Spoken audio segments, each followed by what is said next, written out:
हरे कृष्णा, राधे राधे। स्वागत है आप सभी का गोविंद भजो चैनल पर। आज के इस वीडियो में हम सुनने जा रहे हैं गजेंद्र मोक्ष की कथा। कई लोगों ने नियमित रूप से इस कथा को पढ़कर और सुनकर अपने कर्जों और अन्य कष्टों से मुक्ति पाई है। तो आइए गजेंद्र मोक्ष की कथा का आरंभ करते हैं। गजेंद्र मोक्ष का वर्णन श्रीमद् भागवत पुराण के 8वें स्कंद में किया गया है। क्षीर सागर में 10,000 योजन ऊंचा त्रिकुट नाम का पर्वत था।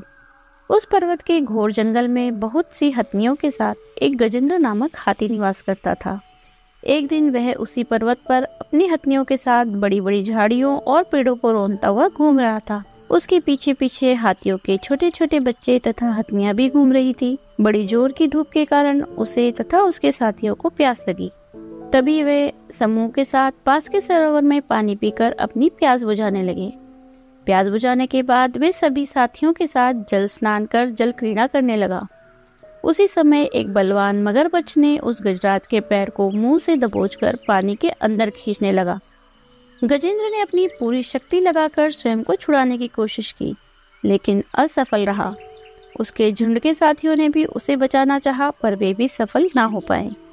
जब गजेंद्र ने अपने आप को मौत के निकट पाया और कोई उपाय शेष न रह गया, तो उसने प्रभु की शरण ली और अर्तनाद स्वर में प्रभु की स्तुति करने लगा।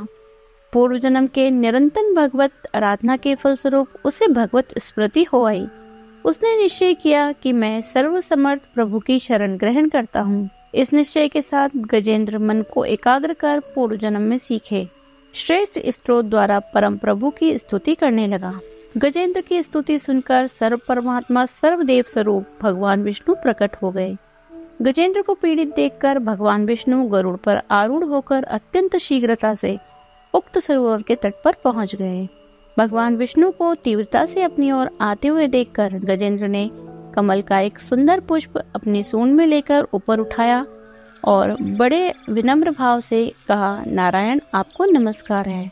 गजेंद्र को अत्यंत पीड़ित देखकर भगवान विष्णु गरुड़ की पीठ से कूद पड़े और गजेंद्र के साथ ग्राह को भी सरोवर से बाहर खींच लाए। अपने तीक्ष्ण चक्र से ग्राह का मुंह फाड़कर गजेंद्र को मुक्त कर दिया।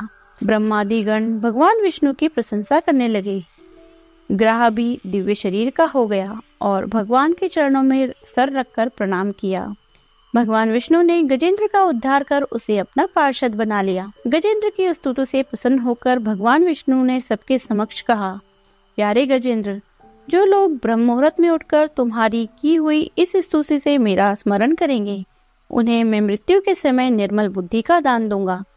यह कहकर भगवान विष्णु ने पार्षद रूप में गजेंद्र को साथ लिया और दिव्य धाम को चले गए। जब सुखदेव जी ने राजा परीक्षित को यह कथा सुनाई, तो राजा परीक्षित ने सुखदेव जी से पूछा कि सुखदेव जी महाराज, ये गजेंद्र कौन था जिसकी पुकार सुनकर भगवान भोजन छोड़कर आ गए? तब सुखदेव जी महाराज कहते हैं, हे परीक्षित, पूर्व जन्म में गजेंद्र का नाम इंद्रद्युम्न था। वह द्रविड़ देश का पांडव वंशी राजा था।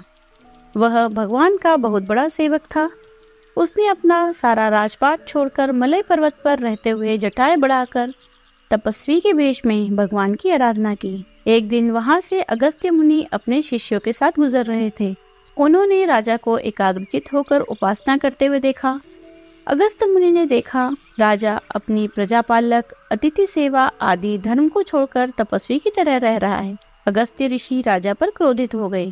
क्रोध में आकर उन्होंने राजा को श्राप दिया कि हे राजन, तुमने गुरुजनों से बिना शिक्षा ग्रहण किए हुए अभिमानवश परोपकार से निवृत्त होकर मनमानी कर रहे हो, अर्थात हाथी के समान जड़ बुद्धि हो गए हो।